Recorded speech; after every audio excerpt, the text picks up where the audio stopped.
Praise the lord, హల్లెలూయా. దేవుని నామానికే మహిమ కలుగును గాక. ఈ దినం దేవుని జీవవాక్యమును ధ్యానించుకుందాము. కీర్తనలు 116 అధ్యాయము 16-17 వచనం చదువుకుందాం. నీవు నా కట్లు విప్పియున్నావు, నేను నీకు కృతజ్ఞతార్పణ నర్పించెదను. ప్రియమైన దేవుని ప్రజలారా, ఇక్కడ దావీదు మహారాజు బత్షెబా యొద్దకు వెళ్లి పాపము చేసిన తరువాత నాతానను ప్రవక్త అతని యొద్దకు వచ్చినప్పుడు అతడు తాను చేసిన పాపమును బట్టి ఎంతగానో పశ్చాత్తాపముతో దేవుని ఎదుట సాష్టాంగపడి తన పాపములను ఒప్పుకొని, దేవా నీ కృప చొప్పున నన్ను కరుణించు, నీ వాత్సల్య బాహుళ్యము చొప్పున నా అతిక్రమములను తుడిచివేయి తండ్రి, నా దోషము పోవునట్లు నన్ను బాగుగా కడుగు, నా పాపం పోవునట్లు నన్ను పవిత్రపరచు, నా అతిక్రమములు నాకు తెలుసు, నేను నీకే విరోధముగా పాపము చేశాను, నీ దృష్టి ఎదుట నేను చెడుతనం చేశానని దావీదు మహారాజు ఎంతో పశ్చాత్తాపంతో దేవుని ఎదుట సాష్టాంగపడి ప్రార్థించి తన తప్పులను పాపములను ఒప్పుకొని పశ్చాత్తాపముతో చేసిన ప్రార్థన మనం చూశాము. ఇక్కడ దావీదు విరిగి నలిగిన హృదయముతో చేసిన ఈ ప్రార్థనను దేవుడు అలక్ష్యము చేయకుండా తన ప్రార్థనను ఆలకించి తన యొక్క పాపములన్నిటినీ క్షమించాడు.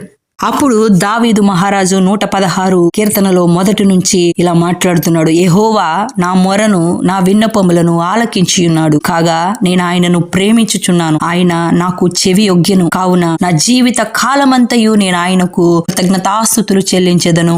మరణ బంధకములు నన్ను చుట్టుకొని ఉన్నప్పుడు, పాతాళ వేదనలు నన్ను పట్టుకొని ఉన్నప్పుడు, శ్రమయు దుఃఖమును నాకు కలిగి ఉన్నప్పుడు ఆయన నా ప్రాణమును విడిపించెడు. ఆయన నామమును బట్టి ప్రార్థించగా ఆయన దయతో ఆయన వాత్సల్యముతో నన్ను కాపాడాడు, నన్ను రక్షించాడు. కృంగి ఉన్నప్పుడు నా ప్రాణము నేలకు మంటికి అంటుకొని ఉన్నప్పుడు ఆయన నన్ను రక్షించాడు. తిరిగి నన్ను విశ్రాంతిలో ప్రవేశించినట్లుగా ఆ మరణము నుండి నా ప్రాణమును, నా కన్నీటిని విడవకుండా, నా కన్నులను జారిపడకుండా నా పాదములను తప్పించాడు.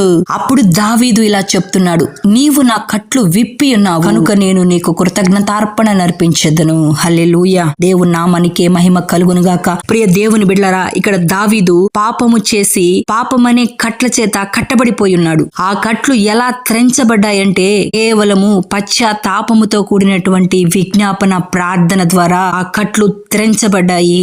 హల్లెలూయా. అందుకే దావీదు మహారాజు ఇలా దేవునితో మాట్లాడుతున్నాడు, నీవు నా కట్లు విప్పి ఉన్నావు, నేను నీకు కృతజ్ఞతార్పణలు అర్పించెదను.